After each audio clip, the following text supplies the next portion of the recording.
Buenas tardes, buenas noches, buenos días, personitas, dependiendo de la hora a la que estén escuchando este podcast. ¿Cómo están? Bienvenidos sean otra vez a este podcast llamado Sin Culpas, que de verdad estoy muy emocionada de poder compartir otra vez con ustedes. Bienvenidos si es la primera vez que me escuchas. Yo soy Dani Roldán y estoy muy feliz de tenerte aquí. Y la verdad, como siempre les digo, el tema que vamos a hablar hoy, bueno, es un tema que cuando yo estaba investigando ya me visualizaba aquí con ustedes platicando. De verdad, fue un tema que mientras más leía y más indagaba, me explotaba la cabeza de tanto impacto que me ocasionaba esta información y pues se las quería compartir. Así que hoy, más allá de crear únicamente un ambiente de reflexión como lo hemos venido haciendo, les quiero contar una historia de un experimento sumamente reconocido en el campo de la nutrición y que la verdad nos va a dar mucho de qué hablar cuando estemos explorando el tema de los trastornos alimentarios, pero también incluso cuestionando a la cultura de la dieta. Ese fue un sonidito de mi silla. Entonces, después de ese pequeño ruido técnico, los invito a que vayan por su agüita, por su tecito, su cafecito, o por qué no, su copita de vino, su cervecita, porque hoy la historia que les vengo a platicar está impactante. Y la razón por la que escogí este tema fue porque estaba tratando de explorar qué contenido iba a ser para ustedes, qué más podía compartirles con este podcast. Y pues investigando me acordé de un tema que exactamente lo vi en mi segundo semestre de la carrera de nutrición.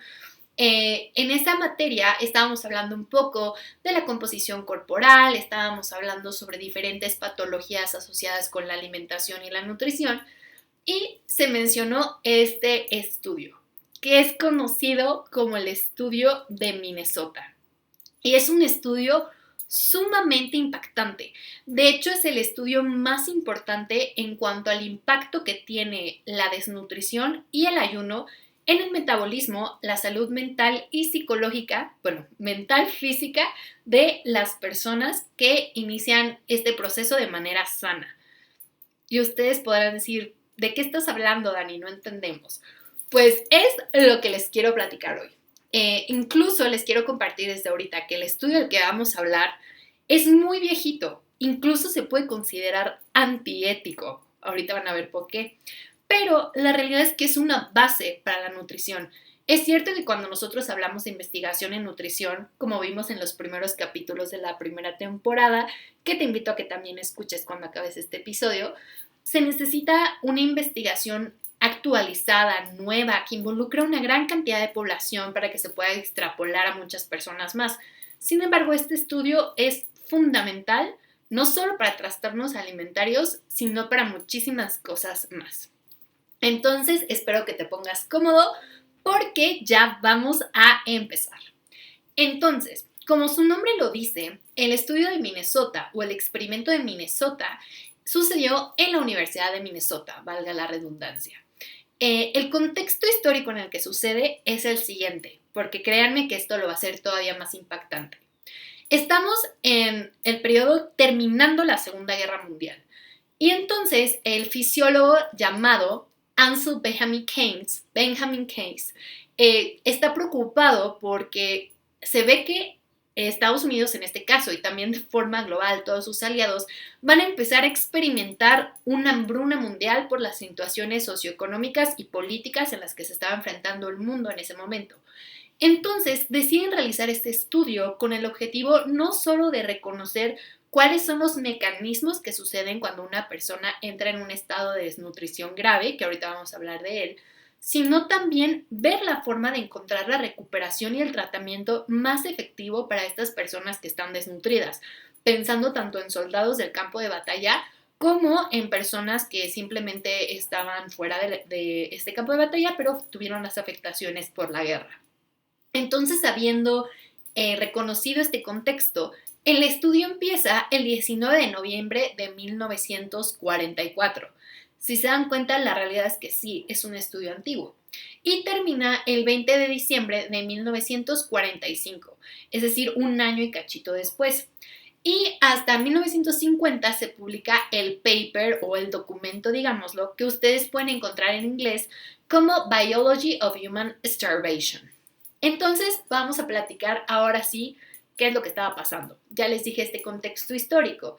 Y entonces, ¿qué hacen? Escogen voluntarios y estos voluntarios que se ofrecen son objetadores de conciencia, es decir, hombres que decidieron no ir a la guerra porque estaban en contra de matar a las personas, pero aceptaron formar parte de este estudio porque querían ayudar a su país de alguna manera u otra. Entonces, se seleccionaron 36 hombres de un grupo inicial de 400 personas. Imagínense, la realidad es que sí hubo muchísima gente que se ofreció a participar en el estudio, pero únicamente fueron seleccionados 36 con características muy específicas. Nuevamente vuelvo a recalcar, estas características que les voy a decir sí limitan la población de estudio. De alguna manera se buscan extrapolar a todo el mundo, pero sí se puede ver que hay un factor común entre todas las personas, independientemente de las características de estos jóvenes. Entonces, las personas seleccionadas fueron 36 hombres blancos entre 22 y 33 años. Tenían que tener ciertos requisitos para poder entrar al estudio. Tenían que ser considerados como sanos mental y físicamente. Era muy importante que pasaran como estas dos pruebas de exploración física y mental para poder entrar al estudio. Es decir, sí tenía que existir una condición sana.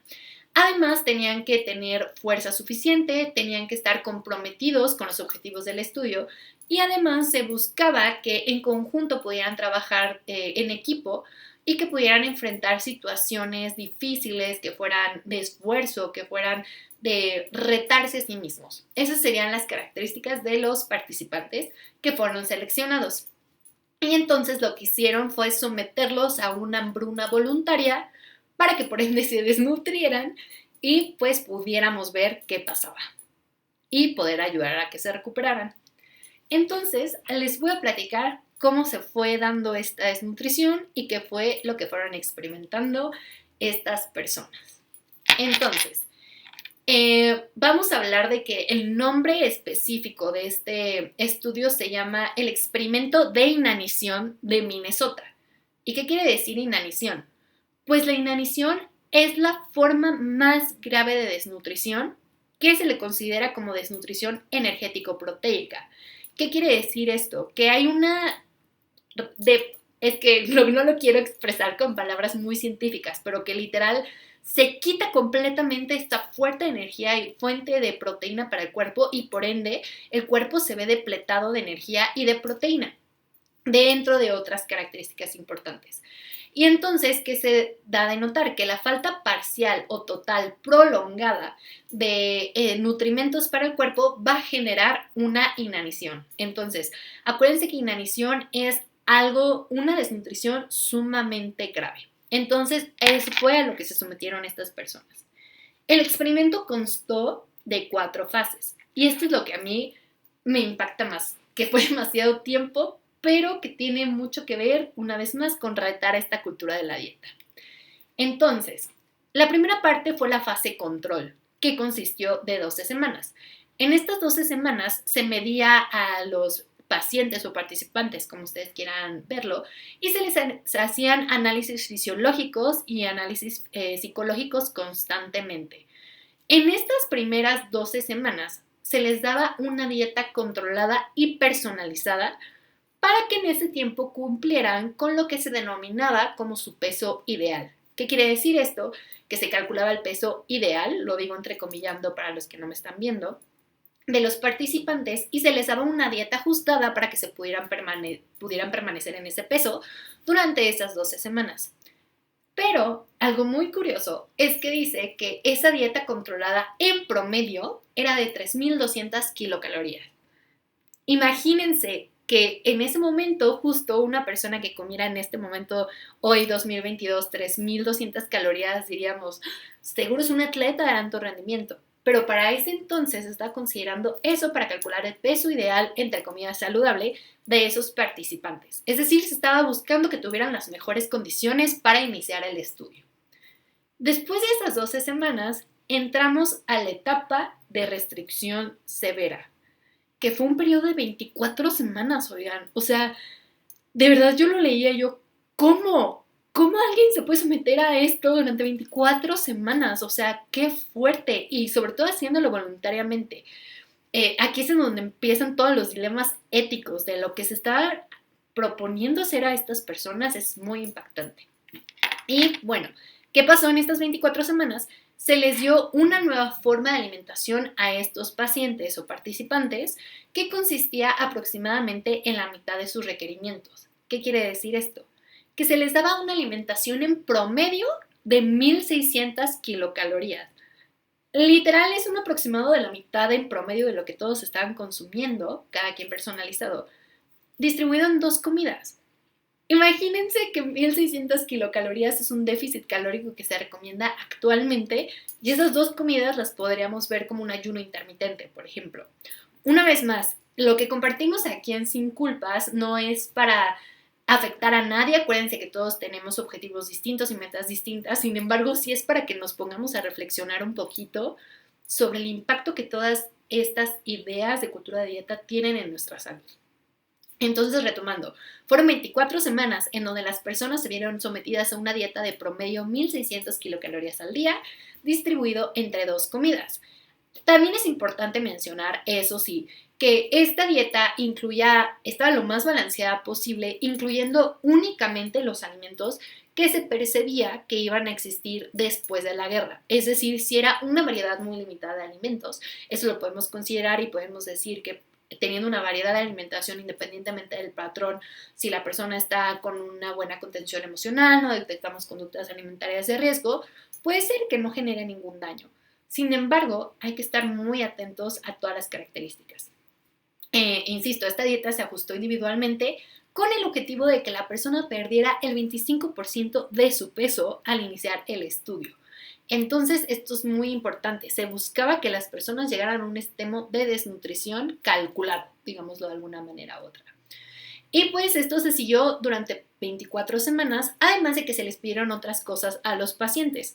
Se les pidieron que caminaran 35 kilómetros diarios y que además ellos llevaran un diario de registro personal. Y durante todas estas semanas, también se me olvidó que era importante comentarles, ellos iban a poder asistir a todas las actividades que ofreciera la universidad y si lo deseaban podían entrar a las clases, ¿de acuerdo? Entonces empezamos con 12 semanas de control, 24 semanas de lo que es la restricción severa y posteriormente empezamos la tercera fase, en donde se dividieron a los 36 participantes en 4 grupos y esta etapa duró 12 semanas, que es lo que se denominó como etapa de recuperación restringida, en la que estos 4 grupos se les fueron dando dietas en específico para que fueran reincorporando sus formas de alimentación. Es decir, durante estos días, estos 4 grupos, cada uno tenía una forma de alimentación específico y querían ver cuál era el que iba a ayudar más a este tratamiento de recuperación. Y por último está la etapa final del estudio, que en esta es un grupo más pequeño, que es una recuperación sin restricción. Fue un periodo de 8 semanas en los que había una recuperación en donde los pacientes podían comer lo que quisieran, es decir, ellos ya no tenían una estructura de alimentación para poderse recuperar de la desnutrición. Entonces recuerden, 4 etapas: etapa control, etapa de restricción, etapa de recuperación con restricción y etapa de recuperación sin restricciones. Y ahora, después de contarles más o menos qué fue lo que sucedió durante este año y cachito, vamos a platicar cuáles fueron los resultados que se observaron. Y vamos a empezar por los resultados que se observaron físicamente.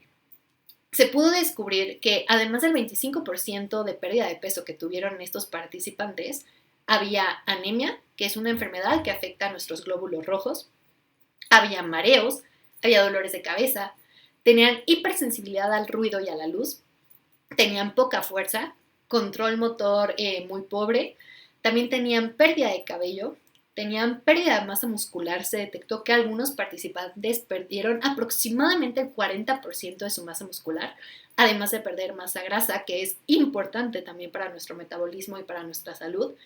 Había fatiga extrema, mucha sensibilidad al frío, había trastornos gastrointestinales, reportaban que sentían estreñimiento, que cuando comían sentían mucha pesadez, que sentían que el intestino trabajaba más lento, sentían hormigueos en manos y pies, tenían trastornos relacionados con la vista y con el oído, retenían líquidos, se detectó una disminución de la frecuencia cardíaca, del ritmo respiratorio y una disminución del gasto energético basal del 40%. Si quieren saber qué es el gasto energético basal, pueden ir a escuchar el capítulo de déficit calórico de nuestra primera temporada. Pero más allá de invitarlos a escuchar el capítulo, es muy fuerte empezar a escuchar todos estos síntomas que vieron las personas, porque claramente incluso los podemos vivir nosotros cuando estamos pasando por un periodo de dietas, o lo vivimos muchos pacientes que estuvimos en un trastorno de la conducta alimentaria. Entonces, imagínense qué fuertes todas las consecuencias físicas que nos están llevando a un extremo de enfermedad. Claramente es lo que se buscaba, que los pacientes llegaran a estos límites. Pero creo que esto nos permite entender el impacto que genera nuestra salud el estar enfrentando a nuestro cuerpo a este tipo de restricción severa. Porque, ojo, independientemente que fue calculada, los pacientes saben que se estaban sometiendo a ella. Entonces hay que tener mucho cuidado. Luego vamos a la parte de salud mental, que fue todavía no la más impactante. Para mí la más impactante es la conducta alimentaria, pero la salud mental es impresionante. ¿Qué detectaron con los pacientes que estaban en este estudio? Que tenían periodos de estrés muy frecuentes y que interfería mucho este estudio con sus actividades diarias, que llegaba a un punto, ahorita que les voy a platicar qué pasaba, que ya no podían hacer su día a día, que ya estaban completamente desconectados de ellos. Detectaron con diferentes escalas que varios de los pacientes presentaron síntomas de depresión crónica, bueno, no crónica, sino aguda por ese momento, ansiedad, cambios extremos de humor, irritabilidad. El estudio reporta que cuando varios de estos participantes ingresaron al estudio eran muy, muy amables con los otros integrantes, que buscaban esta colaboración en equipo porque justo era uno de los requisitos, y conforme pasaba el estudio se volvían menos tolerantes a sus compañeros y que tenían más episodios de irritabilidad. Tenían problemas para conciliar el sueño, buscaban el aislamiento social. Algunos, debido a la apatía y la falta de energía, empezaron a descuidar completamente su higiene y cuidado personal.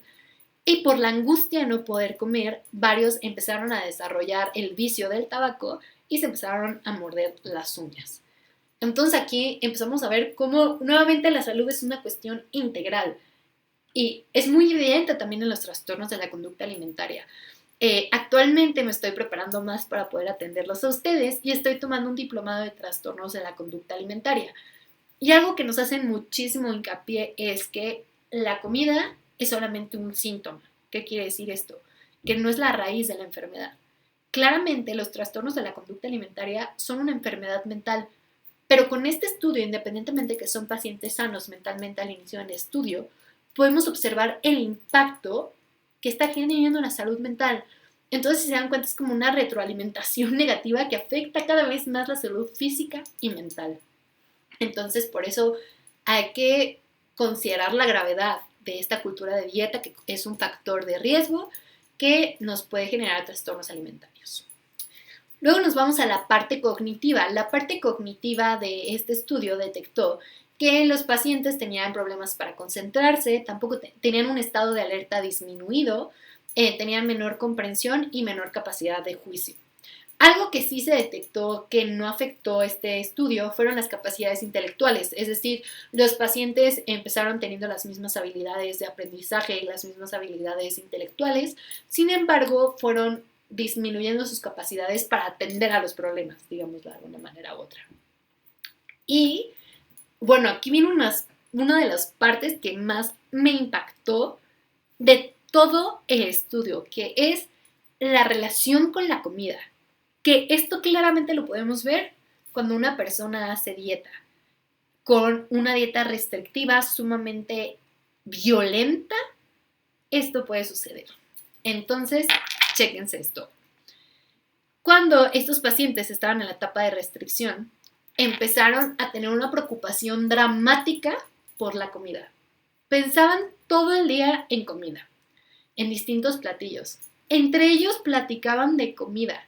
empezaron a generar hobbies como leer de comida y buscar recetas de cocina.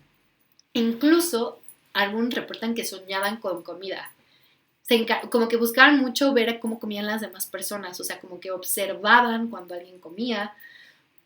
Incluso se enojaban cuando los cocineros del estudio desperdiciaban comida. O sea, cuando ellos veían que alguien desperdiciaba comida, se enojaban con esa persona. Realmente la comida se volvió una obsesión para ellos. Y llegó a tal grado que, insisto, no solamente buscaban recetas de cocina o pedían esos libros, también buscaban como de producción agroalimentaria, es decir, de toda la producción de los alimentos. Empezaron a coleccionar utensilios de cocina, coleccionaban platos, tapas, cucharas, cuchillos, todo lo que tuviera relación con la comida lo empezaban a coleccionar. Y algo súper importante es que varios de los participantes que estaban en el estudio, cuando terminaron, su profesión se convirtió relacionada con la cocina. 3 de ellos se hicieron chefs y uno de ellos se hizo agricultor.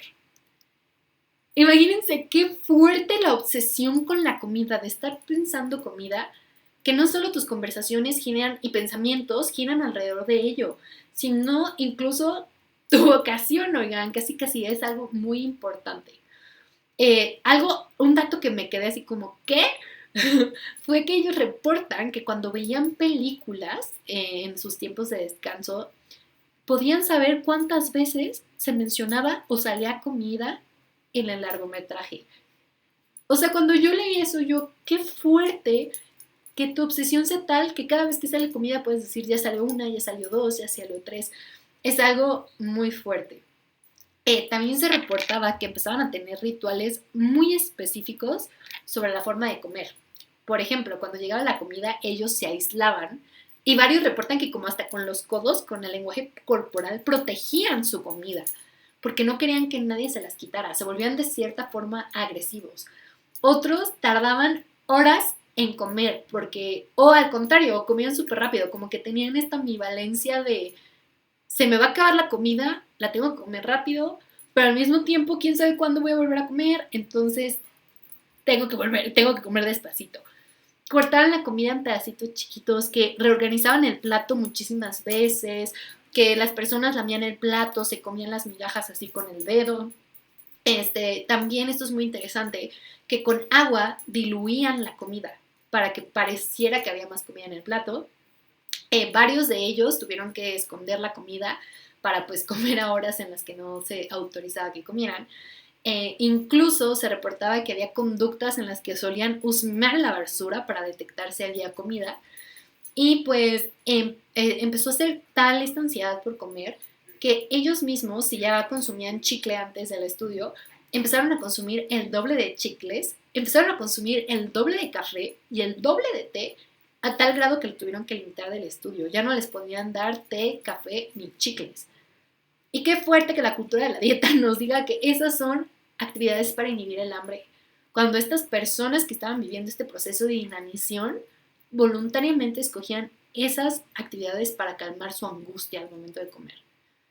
Es que de verdad yo estaba mind blown porque decía, no puede ser que este estudio, que lo que buscaba era ver el efecto de la desnutrición para buscar un tratamiento, ahora sea lo que la cultura de la dieta nos promueve con tal de bajar de peso. Es algo que a mí me impactó.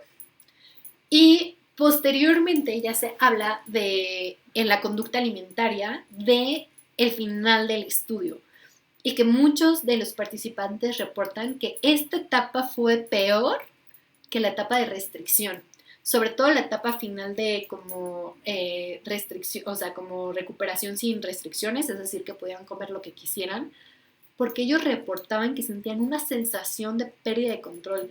Ellos decían que tenían tanta hambre que realmente no podían parar de comer. O sea, por más que ellos trataran de controlar sus porciones, de tratar de evitar comer más de lo que ellos querían, su hambre no se los permitía. Estaba tan urgente esta necesidad de comer que se reporta que pueden llegar a comer entre 7,000 y 10,000 calorías diarias. Es decir, empezaron con 3,200, los bajaron a 1,600 y ellos por compulsión de hambre voraz llegaron a comer casi, soy pésima con matemáticas, pero o sea, más de lo que ellos estaban acostumbrados. Entonces, creo que aquí es transmitirles que es real esta sensación que se comenta de que no tienes control de ti después de estar a dieta. Porque esto lo reportan los pacientes, esto lo viven, esto lo experimentaron, no poder dejar de comer. Entonces es muy importante estar conscientes de toda esta parte. Y bueno, también reportan que emocionalmente en esta etapa están mucho más irritables, muchísimo más angustiados y que incluso pasando 5 meses del estudio, ya recuperados, aún sentían angustia por la comida. Entonces eso es muy impactante. Ahora bien, vamos a explorar un poquito por último para cerrar esta parte de las relaciones interpersonales de los pacientes que participaron. Y se dieron cuenta que muchos eran muy extrovertidos al empezar el estudio, pero conforme iba pasando el tiempo, una vez más, se aislaban más. Había menos amistad, había menos integración, había menos trabajo en equipo, de verdad, se separaron.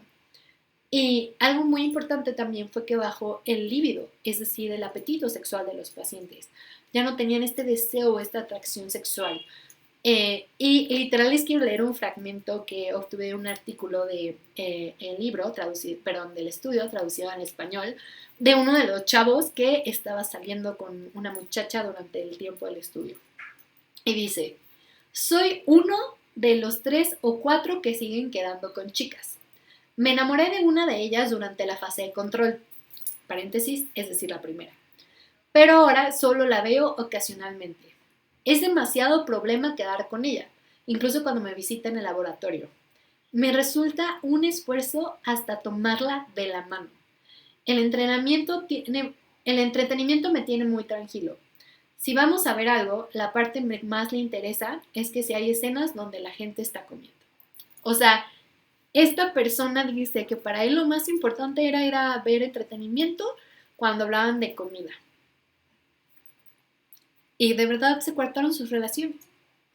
Entonces, una vez más, este estudio es un parteaguas claramente para toda la fisiología de la desnutrición, para todo el tratamiento que nosotros damos como nutriólogos en caso de que haya un proceso de desnutrición, pero también para entender el impacto que tiene este sentimiento de pérdida o privación de la alimentación en nuestra salud mental, en nuestra salud social y en nuestra salud física. Entonces, después de acabar este cuento de terror, porque de verdad puede ser hasta un cuento de angustia, quiero que de verdad reflexionemos. Una vez más, este es un estudio que buscaba intencionalmente la desnutrición. Una vez más, es un estudio muy viejito que no se puede extrapolar a muchas personas, pero claramente hay una evidencia que demuestra que la privación de comida genera angustia.